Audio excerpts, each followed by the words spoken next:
ওয়াসিমের মতো একটা ছেলের সাথে কারো বোন যদি এরকম সম্পর্কে জড়াতো তাহলে যে কোনো ভাই এটা করতো, যেটা আমি করেছি। আর এই কারণেই ওয়াসিমের মতো একজন এতিমকে বাড়ি থেকে বের করে দিয়েছেন আপনি। হ্যাঁ দিয়েছি, কিন্তু তাতে এটাই প্রমাণ হয় যে ওয়াসিম যা বলেছে ভুল বলেনি।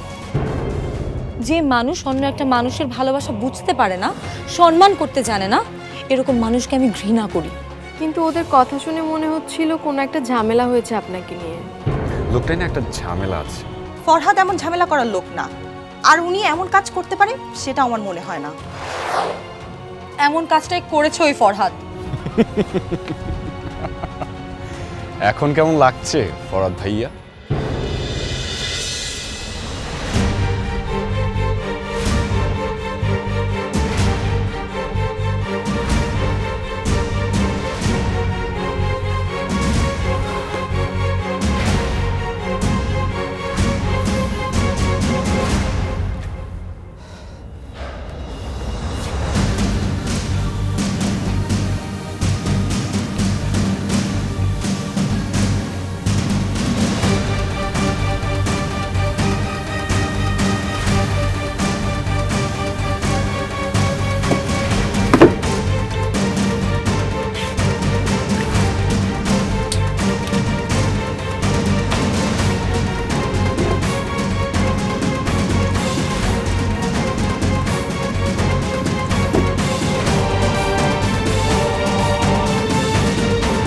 ওসব না খাওয়াই ভালো। জীবনটা ওসব ছাড়াও চলে। আর আমার ধারণা ওসব কষ্ট কমায় না, বাড়ায়।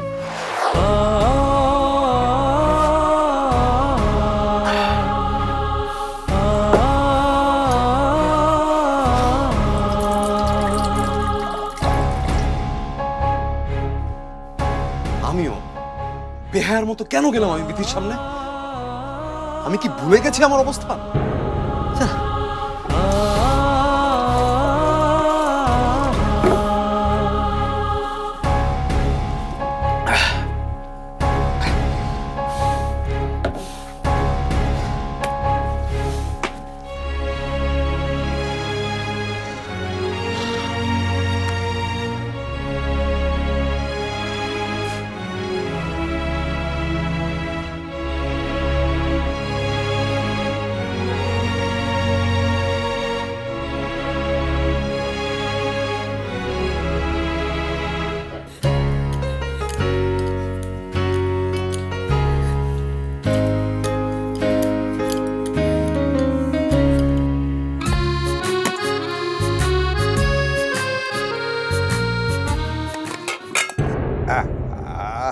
হাই হাই হাই, এইটা কি করলেন বড় আব্বা? অহন কি হইব? এটা কি হইছে? আচ্ছা, যে কামটা তুমি করো না এটা কইতে আসছে রে? যে কামটা দিছে এটা তো করো নাই, বাড়ি খুঁজতে করছি, এটা কি করছো? আইছে রান্না করে কাম করতে, আসল কামের বেলা নাই। এই এতগুলো পেঁয়াজ মাংস লেগে কাটছে কেডা? কে রে আবার? বড় আব্বাই মাংস খাইবে না পেঁয়াজ খাইতো? আমি এত করে না করলাম, তাও এত পেঁয়াজ কুচাইল। আমার কথা কানেই নিল না।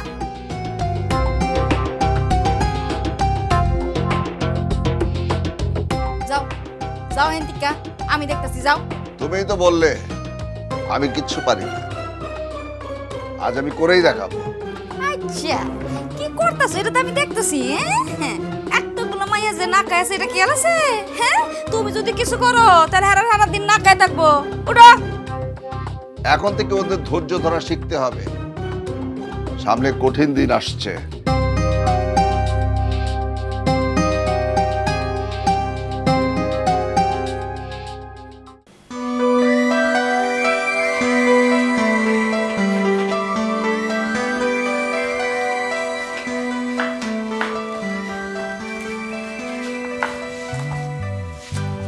বাহ, অনেক সুন্দর।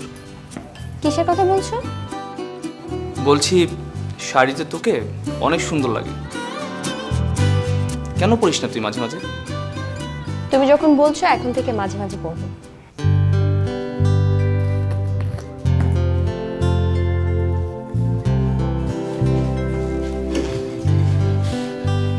মনটা খারাপ কেন তোর? কিছু হয়েছে? কই না তো। আসলে কিছু হয়নি।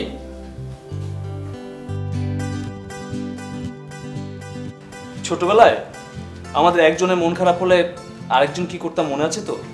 খুব মনে আছে। ওসব করে আমার মানবাভিমান ভাঙাতে এসো না। খবরদার কাছে আসবে না কিন্তু। বললাম না কাছে আসবে না। চাই না মে তুমি অন্য কারো পাবে না কেউ তোমাকে তুমি কারণ তখন তো এই গলায় গান শুনেই সব রাগ অভিমান পানি হয়ে যেত। এখন নিজে গান শিখেছিস বলে আমার এই গলাকে এত খারাপ লাগছে। আচ্ছা তাহলে আরেকটা শোন। সিং নেই তবু নাম তার সিংহ, ডিম নয় তবু অশ্ব ডিম্ব লাগে, ভেবা চাকা হাম্বা হাম্বা। গান যদি বন্ধ না করো তাহলে কিন্তু আজকে রান্না হবে না। এটা কিন্তু খুবই খুবই খারাপ হচ্ছে। আমাকে গান গাইতে দেওয়া হচ্ছে না। উফ, কি জঘন্য গাও তুমি। রান্না খারাপ হলে কিন্তু তোমার দোষ। এসব বাদ দিয়ে এখন আমাকে একটু রান্নার কাজে সাহায্য করো। ওকে, কি করতে হবে বল? ওই যে মশলা বাটিটা ওটা নিয়ে এসো।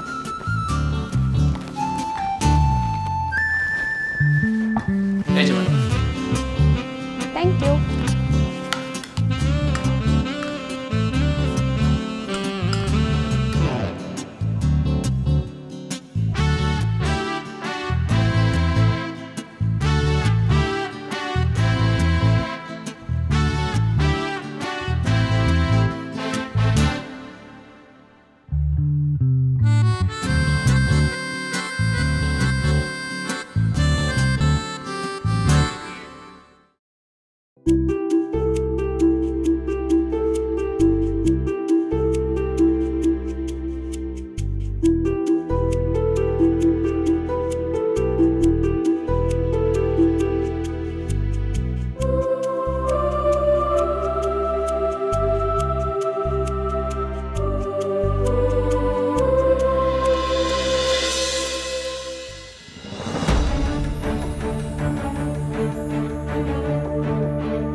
পড়েছে নাকি? না,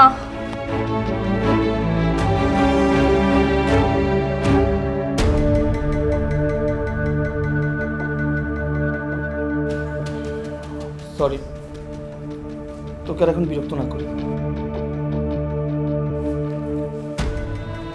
রানু খুব ভাগ্যবতী, এটা কি জানো তুমি? কেন এই কথা বললি তুই?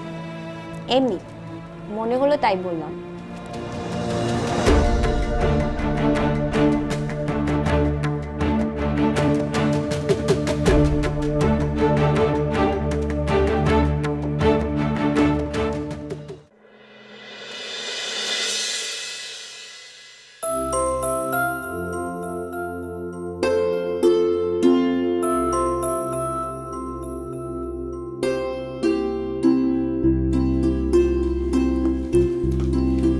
তুই?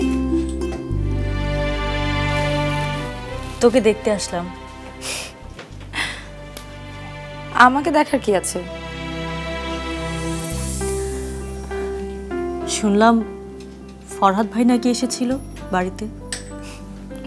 সবাই জেনে গেছে তাহলে? জানবো না? তুই নাকি তাকে অনেক কথাও শুনিয়েছিস। কি নিয়ে ঝগড়া করেছিস? তোর বাসর ঘর পছন্দ হয়েছে তো?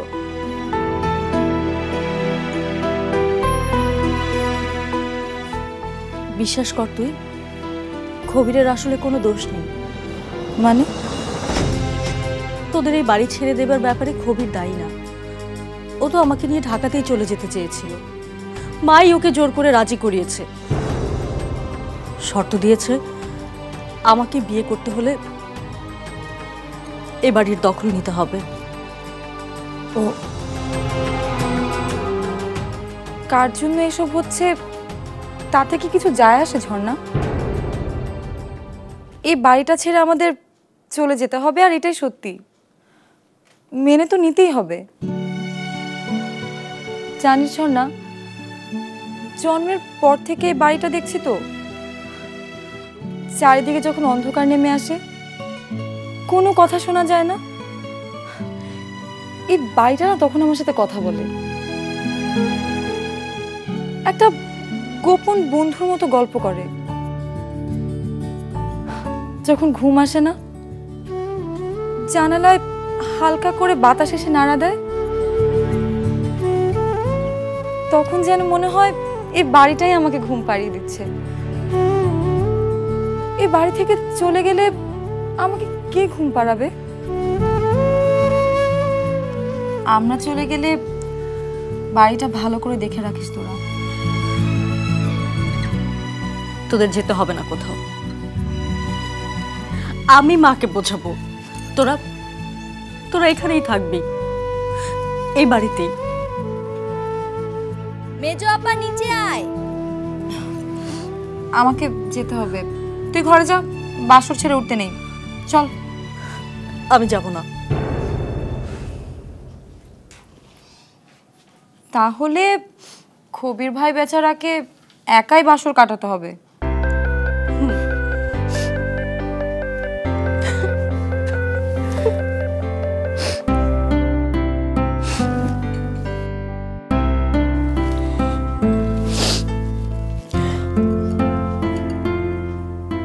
ঠিক আছে বিধি, যাচ্ছি আমি। আপনি আমার কোনো কথাই যখন শুনবেন না, আমি আর কিছু শোনাতে আসবো না। তবু ভালো থাকুন আপনি।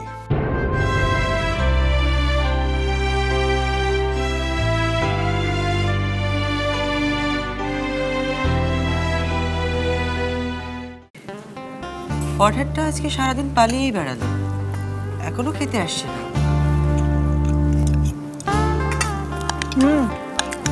ভেবেছে আমাদের সাথে দেখা হলে যদি আবার চাকরির অ্যাপয়েন্টমেন্ট লেটার চাই, সেজন্যই হয়তো। পালিয়ে না বেরিয়ে কোনো উপায় আছে? অক্সফোর্ড ফেরত দুইজন বেকার মহিলা, তাদেরকে চাকরি দিচ্ছে না ফরহাদ। এক্সকিউজ মি, তুমি বোধহয় আমাদেরকে আবার ইনসাল্ট করছো। আসলে ইনসাল্ট আমাকে করছে। আমি যে ইন্টারমিডিয়েট পরীক্ষাটা দিতে পারিনি, ও সেটা আমাকে বারবার মনে করিয়ে দিতে চায়। ওই যে আমার পক্স উঠেছিল, সে কারণেই তো পরীক্ষাটা দিতে পারলাম না। তোর আবার পক্স কবে উঠেছিল আপি? আমি তো দেখিনি। মানে ওই যে পরীক্ষার ঠিক আগে আমার পক্স উঠলো না। আমি তো কান কথা শুনেছিলাম যে ওই সময় তুমি একটা ছেলের সাথে পালিয়ে গিয়েছিলে। এখন এই পক্স টক্সের নাটক করার কোনো দরকার নেই অনিমা। কেন কেন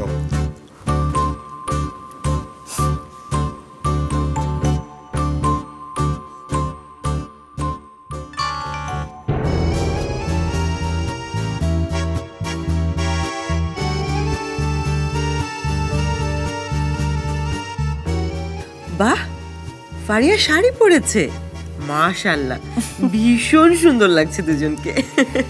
দুজনকে মানিয়েছেও দারুণ, যাকে বলে পারফেক্ট জুটি। আচ্ছা, রানুকে আর রাহাতকে যখন একসঙ্গে দেখো তখন তো এরকম মনে হয় না তোমাদের, তাই না? মজিদ মিয়া স্যার, তুমি ইয়ে করো তো, ফরহাদকে ডেকে নিয়ে আসো, যাও। জি স্যার।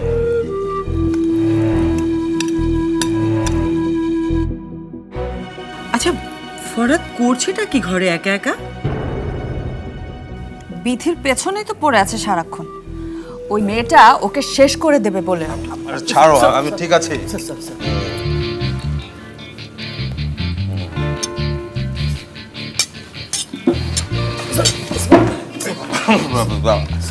আমাকে কি হয়েছে রে? কি জানি? Majid, sir sir. খিদে পেয়েছে, খেতে দাও। জি স্যার, দিতেছি স্যার। সব খাবার দেবে, আমার খিদে পেয়েছে।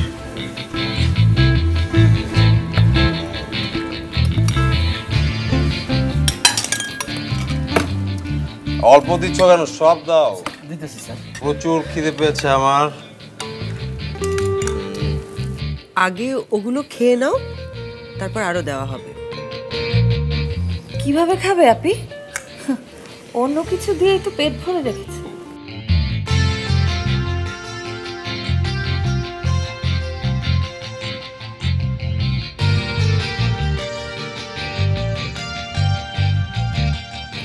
ঘটনা কি? কি জানি। ফরহাদ, তুমি কোথাও বের হয়েছিলে নাকি? গিয়েছিলাম বিথির কাছে। কোনো সমস্যা? না না, আমার আবার কিসের সমস্যা? কোনো সমস্যা না। বলেছিলাম না, ওই বিথি। বিথির কাছে এই সন্ধ্যার সময় কেন? বুঝতে পারছিস না এখনো আপি? আজ সন্ধ্যায় দুজনে একসাথে বসে খেয়েছি সব।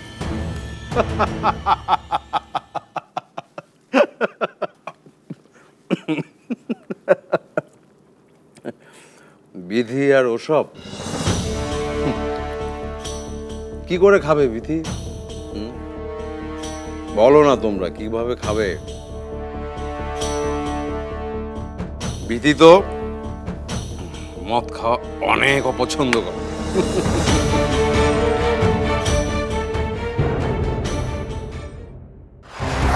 কোথায় আপনি? আপনি নাকি আবারও সব বাজে জিনিস খেয়েছেন? নিষেধ করেছিলাম আমি আপনাকে। তাহলে কেন কেন আবার ওসব খেয়েছেন? আমার সাথে রাগ দেখানোর জন্য? আপনি বলেন তো, আমার চোখে বিধিকে দেখা যায় কিনা? একদম স্পষ্টই তো আমি দেখতে পাচ্ছি। তাহলে তাহলে বিধি কেন আমাকে নিয়ে ভাববে না? আমাকে আমাকে একটু কথা কেন সে বলতে দেবে না?